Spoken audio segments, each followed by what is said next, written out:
Good evening. I hope you guys are having a great night. I thought I'd share something different today. Now, I get a lot of people who ask me about my time in the adult entertainment industry because, as I've brought up, I was in the adult entertainment industry for quite some years, although I didn't do hardcore. I was a web girl. I was a webcam girl before webcams were a thing.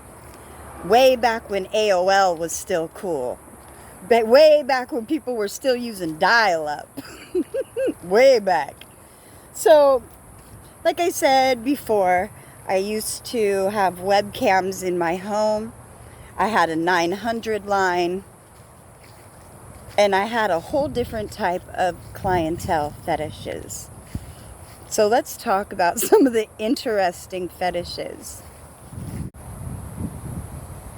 I had one client who used to pay to look at my shoes. Not me, my shoes. He would pay me per set of shoes that I would show him a certain amount. Now, here's the kicker, because I had some dope heels, some great shit. I had shoes that would fucking light up, that would glow in the dark type shit. No, he didn't want to see that. He wanted to see church shoes, closed-toed shoes. And all he'd want me to do was put a pair of shoes in front of my webcam for a minute each. You heard it right. Talk about a shoe fetish. So he would pay me regardless of how many sets I had. It was just however many sets I showed him, he would pay me for. So that was an interesting one. I wouldn't even have to be in the screen. I just put the shoes there, walk away, come back, put a new pair down, and just ding ding. Okay. That was an interesting fetish. I had another guy who was really into tickling fetishes. And he liked to see me tickle my own self.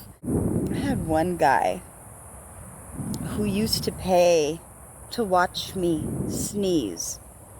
Yes, a chew sneeze.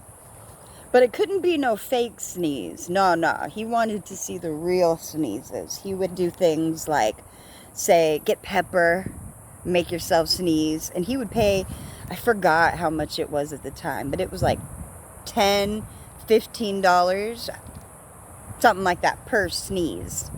Achoo. Wow. All right. If that makes you happy. And mind you, I'm dressed. I have on clothes. He just wanted to see me sneeze. Okay. I had another guy who used to say that his favorite fetish was to see girls farting.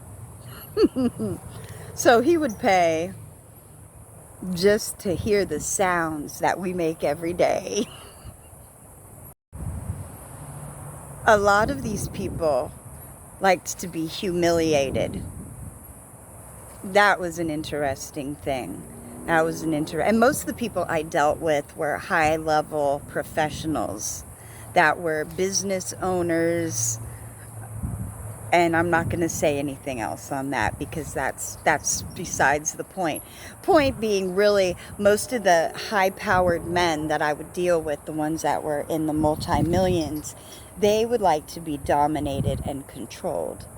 I'm going to assume that has something with the fact that for 99% of their life, they are in charge. In the job, probably at home, they have all kinds of responsibilities and other stuff. So they'd come to me just to talk shit. I would humiliate them. But I wouldn't talk shit, like, not the type that you would think, like, oh, you small dick, dumb fuck. Not that type. I would find silly stuff to tease them about. And they loved it. It was so weird.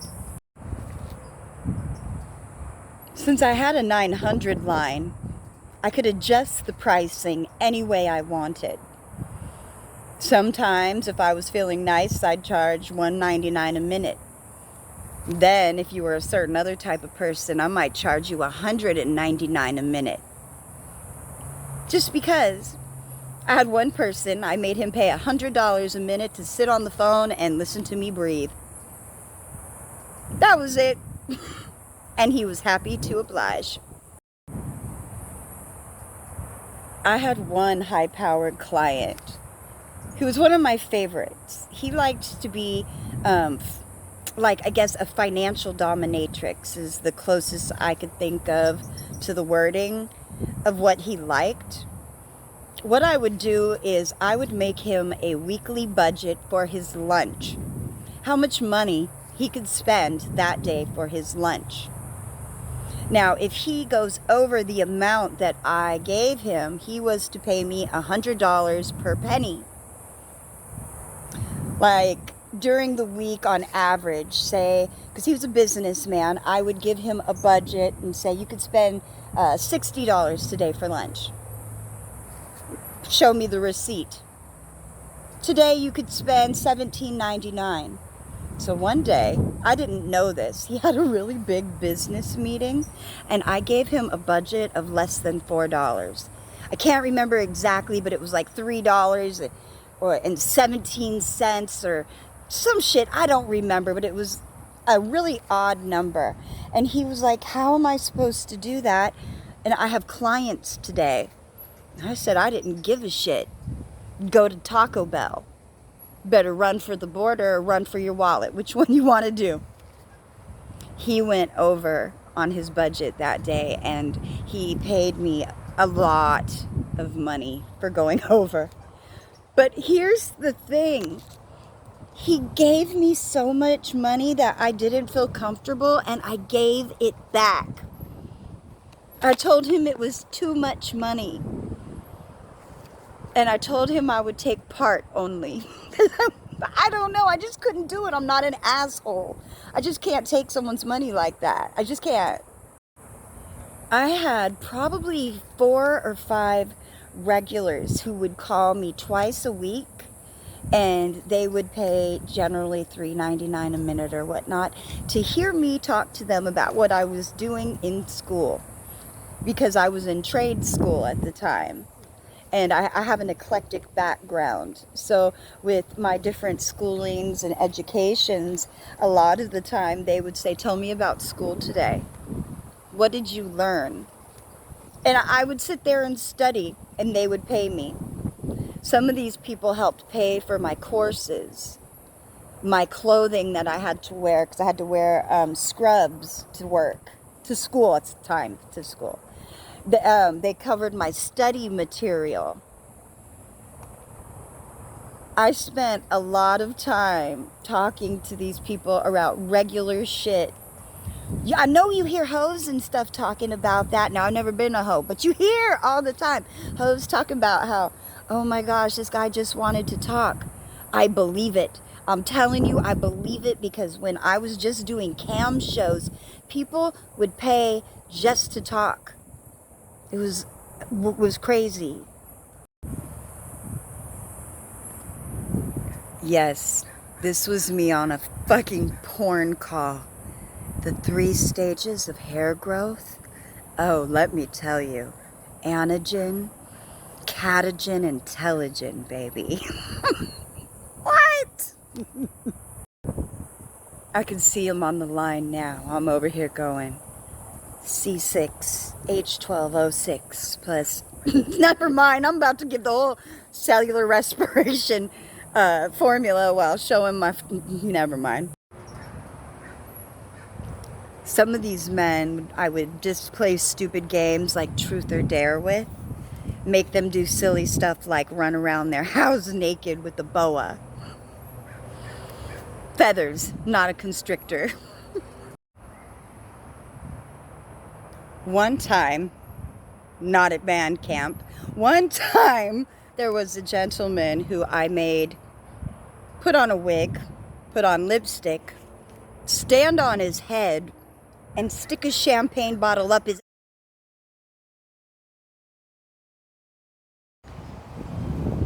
One really, really weird one. There was a man, a regular. he would pay me to tell him each day of a different way to stomp on his balls, or to have somebody stomp on them for him. I, though, being me, said, you know what, sir, I don't recommend this because that could actually be dangerous. It could cause you permanent damage. And I don't, then he'd say, ma'am, just do it. And I'm like, okay, I am going to stomp on your balls and squish them. I can't really do this, sir. This could cause permanent damage. You might not have no children no more. He said, just do it. Just say it. And I'm like, oh, fuck. And I tried, I did my best, but I don't think it went as well as he had hoped because I gave more medical advice and mental advice than the fetish advice. Hey. One guy used to like to watch me swim underwater. Bloop, bloop, bloop, like a fish. Some want to eat the tuna, others want to have you look like the tuna. I don't know. One that was really cool. He would sit on the phone while I did my makeup. And he just wanted to watch me look in the camera like it was a mirror and I was putting on my makeup. He liked to see women get glamorous because he wanted to be glamorous. A common fetish, and this one I used to not mind so much because I also would use it as an opportunity to take some really amazing photos, is there are people who like to see you dressed, fully clothed, and then get in a pool or get in the tub. And I did a few really cool shoots where I was able to put on fancy gowns and then lay out in a pool. So the photographer actually was able to get pictures of me in the water with these beautiful dresses on, and then undershots so that you could see, both sides. That was actually quite fun. I got to admit, I liked that one. And a lot of the reasons why a lot of the high-powered people would call me back often was because I don't give two shits. I will tell you the truth regardless of who you are. And I have a quirky, funny, but kind of an asshole personality, meaning I might talk silly to you like I'm hazing you a bit like a coach would do, but it's all in jest and all in fun. I don't mean any harm to anyone. I just want to help people learn and grow, not just their dicks, This is me. I'm not the old person I used to be. I don't lead that lifestyle anymore. But I could joke about it and I could share some of the lessons that I have learned. Sure, could I tell you porn stories and probably get you off? Oh yeah, sure. But really, does that do anything for your soul? No, does nothing for your real growth. So I like to kind of tell little bits and parts of my life, not to give you the porn aspect of it, but to give you the reality of it, of what else is out there, and then lessons learned. When I worked in the adult entertainment industry, I learned that most of the people who called me and I worked with really just wanted honesty and a friend. See, the thing I came across so often was a lot of these business owners, because of who they were and their positions, they never had people who really liked them for them. They were just people who wanted something. So sometimes it was nice for them to talk to somebody who they had paid because they were so used to paying people. Plus, if you're paying me, what do they have to lose by sharing with me? So a lot of them would just want to talk about real everyday shit. And a lot of the little kinks that people had, it was more that they wanted the girl next door than they wanted the porn chick and the whore.